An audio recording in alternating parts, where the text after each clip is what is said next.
શું તમે જાણો છો કે એક ભૂતને કારણે આખું રબારીઓનું નેહડું જોખમમાં આવી ગયું હતું? જાણો માતા સદીએ કેવી રીતે રક્ષણ કર્યું. ભયંકર દુકાળ પડતા દાનભા રબારી પોતાના માલઢોર અને કબીલા સાથે લીલી હરિયાળીની શોધમાં વતન છોડી નીકળી પડ્યા. ચાલતા ચાલતા સાંજ પડી અને એક અજાણ્યા ગામના સીમાડે વિસામો કર્યો. દાનભાને હોકો પીવાની તલપ લાગી હતી. ધારામાં દૂર એક અગ્નિ દેખાયો. દાનભા ત્યાં પહોંચ્યા, પણ એ તો સ્મશાનની ચિતા હતી જે હજી સળગતી હતી. દાનભાએ અજાણતામાં ચિતાના અંગારાથી હોકો સળગાવ્યો. ત્યાં જ એક સફેદ કપડાવાળો માણસ તેમની પીઠ પાછળ આવી ઊભો રહ્યો. એ બીજું કોઈ નહીં પણ બાબરો ભૂત હતો. તેણે દાનભા સાથે હોકો પીધો અને તેમની સાથે આવવાની જીદ કરી. દાનભાએ હા પાડી અને જેવો એ માણસ પાછળ ગયો ત્યાં તો અગ્નિનો ભડકો થયો અને તે અદૃશ્ય થઈ ગયો. ફાળ ખાતા દાનભા નેહડે પહોંચ્યા અને રાતોરાત કબીલો લઈ ત્યાંથી નીકળી ગયા.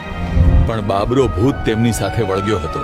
નવા નેહડામાં પહોંચતા જ ગાયો અને ભેંસો એકાએક મરવા લાગી.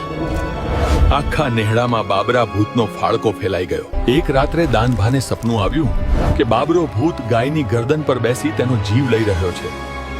તે ફફડીને જાગી ગયા. એ જ સમયે ત્યાંથી માતા સધીના ભુવા રેવાભાઈ પ્રજાપતિ પસાર થયા. રબારીઓએ તેમને આખી આપત્તિની વાત કરી. રેવાભાઈએ આશ્વાસન આપ્યું કે ચિંતા ન કરો, હવે મારી સધી આ બાબરાનો ન્યાય કરશે, અને માતાનો પાટ માંડ્યો. માતા સધી ધૂણતા બોલ્યા, હે માલધારીઓ, આજની રાત ખમી જાઓ. સવારે આ ભૂતને એનો માર્ગ ન દેખાડું તો હું સધી નહીં. રાત્રે માતા સધી અદ્રશ્ય સ્વરૂપે ગાયોના વાડામાં પહોંચ્યા, જ્યાં બાબરો ભૂત પશુઓનો વધ કરવા તૈયાર બેઠો હતો. માતાએ પડકાર કર્યો, એલા ભૂત, આ ગરીબ માલધારીઓને કેમ હેરાન કરે છે? અહીંથી ભાગ, નહીંતર તારું આવી બનશે. બાબરો ભૂત ગાયોના ધણમાં છુપાઈ ગયો અને ભોગ માંગવા લાગ્યો. ત્યારે માં સધીએ તેને ચોટલીથી પકડી ધરતી પર પછાડ્યો. પોતાના પ્રતાપથી બાબરો ભૂત કરગવા લાગ્યો. તેણે શરત મૂકી કે દાનભા મને માનભેર પાછો મૂકવા આવે તો જ હું જઈશ.